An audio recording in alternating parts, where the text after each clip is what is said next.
crack it.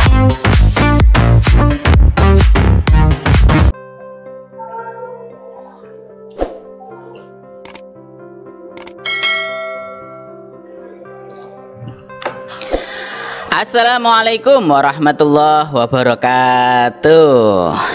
Anak-anakku yang solih dan solihah, tetap semangat dalam pelajaran online kita. Sebelum belajar, mari kita berdoa terlebih dahulu. Bismillahirrahmanirrahim. Rabbi zidni ilma warzuqni fahma. Amin ya rabbal alamin. Ya Allah, tambahkanlah aku ilmu dan karuniakan aku kefahaman. Amin. Anak-anak kelas 6 yang tetap semangat, insya Allah ya. Kita melanjutkan pelajaran kita, yaitu pelajaran ke-5 tentang kisah Nabi Muhammad Sallallahu Alaihi Wasallam. Sudah siap belum?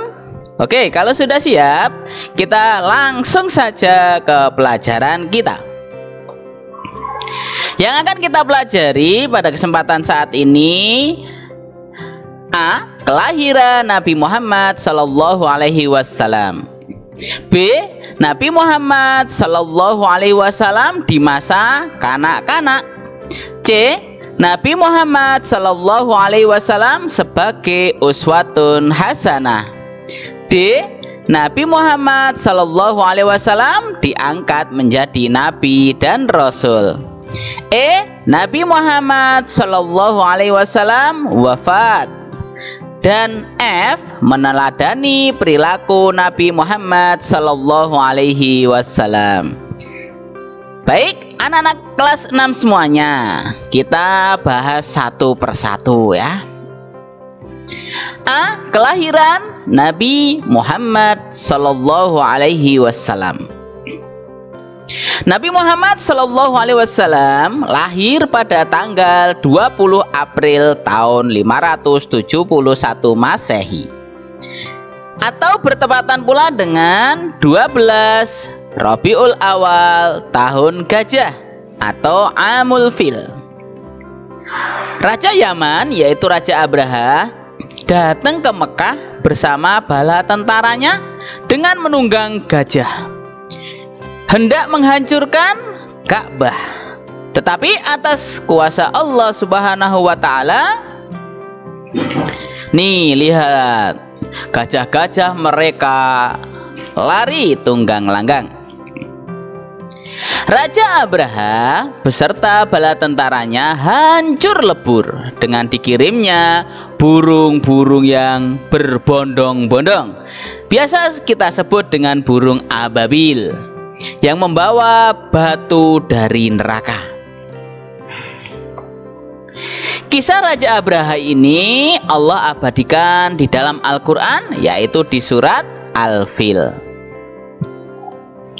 Bismillahirrahmanirrahim. Alam taro kaifa fa'ala rabbuka bi ashabil fil. Alam yaj'al kaidahum fi tadlil. Wa arsala alaihim tayran ababil tarmihim bihijaratim min sijil faja'alahum ka'asfim ma'kul.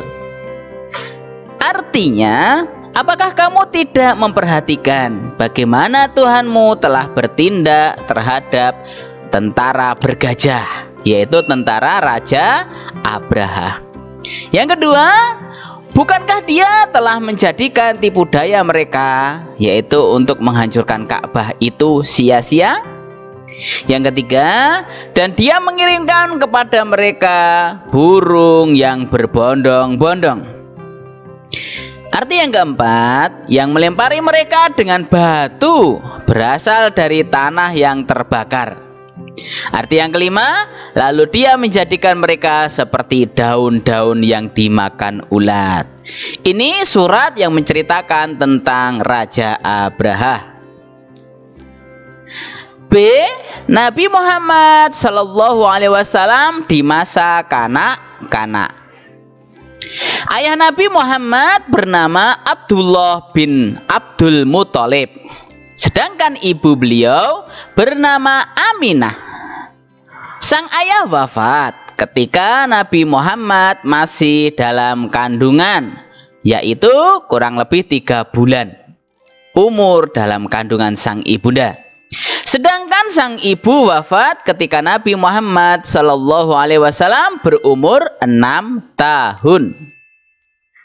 Selanjutnya beliau diasuh oleh sang kakek yang bernama Abdul Muthalib, yang tidak lama kemudian meninggal ketika Nabi Muhammad SAW berumur 8 tahun. Setelah sang kakek yaitu Abdul Muthalib wafat, beliau diasuh oleh pamannya yaitu Abu Thalib. Kasih sayang sang paman sangat besar karena Nabi Muhammad SAW memiliki sifat yang baik dan terpuji. Ketika Nabi Muhammad berumur 14 tahun, sang paman mengajaknya berdagang ke Syam.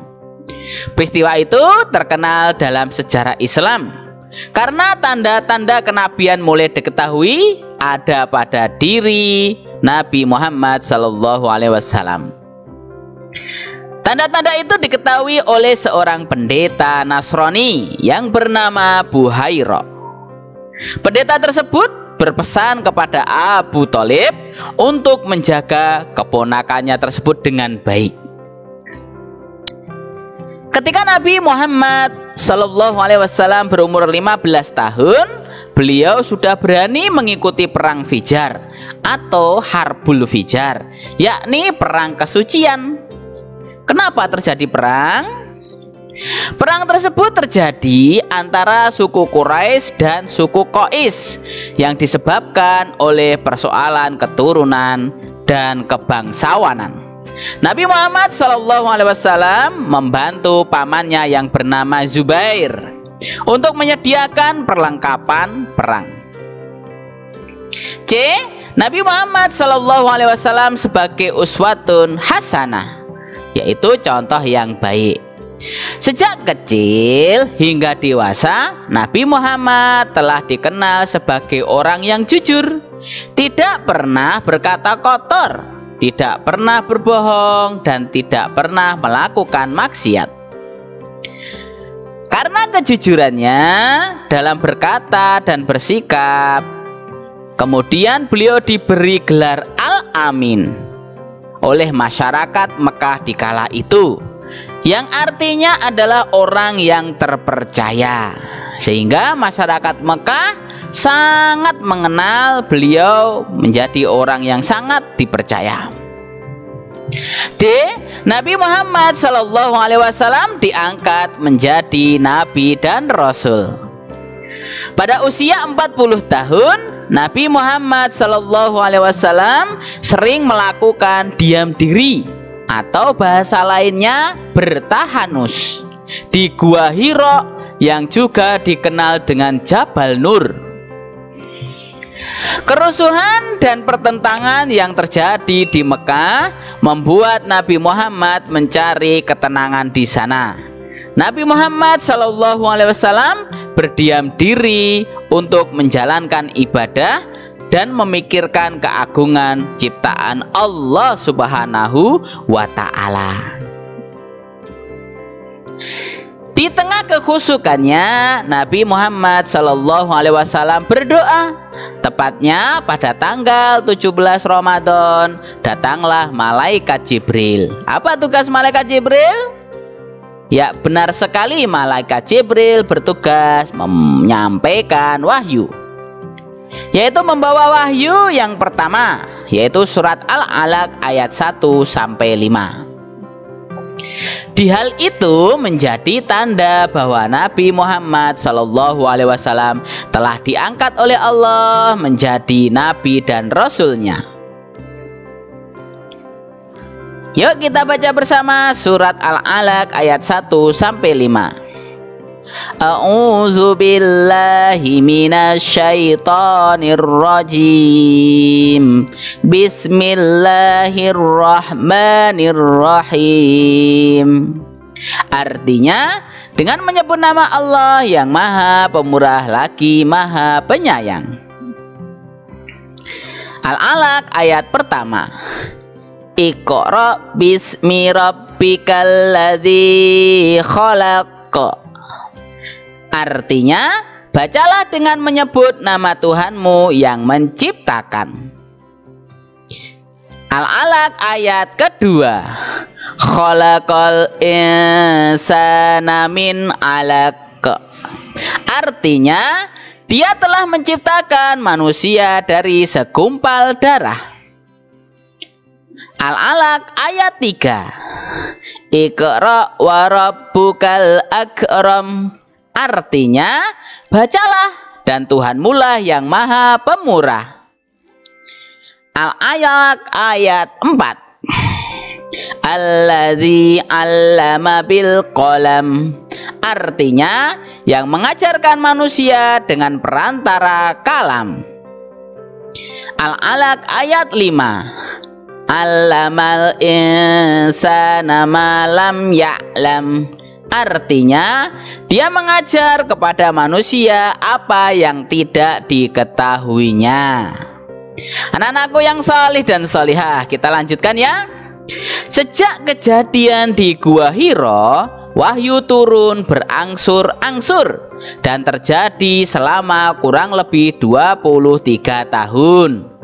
Wahyu tersebut kemudian dikumpulkan menjadi mushaf yang disebut dengan Al-Quran. Setiap ayat yang mengandung arti yang cukup jelas. Karena itulah Al-Quran dijadikan pedoman hidup umat Islam. Al-Quran menjadi pegangan seorang muslim untuk melaksanakan aturan hidup sesuai jalan Allah Subhanahu wa Ta'ala.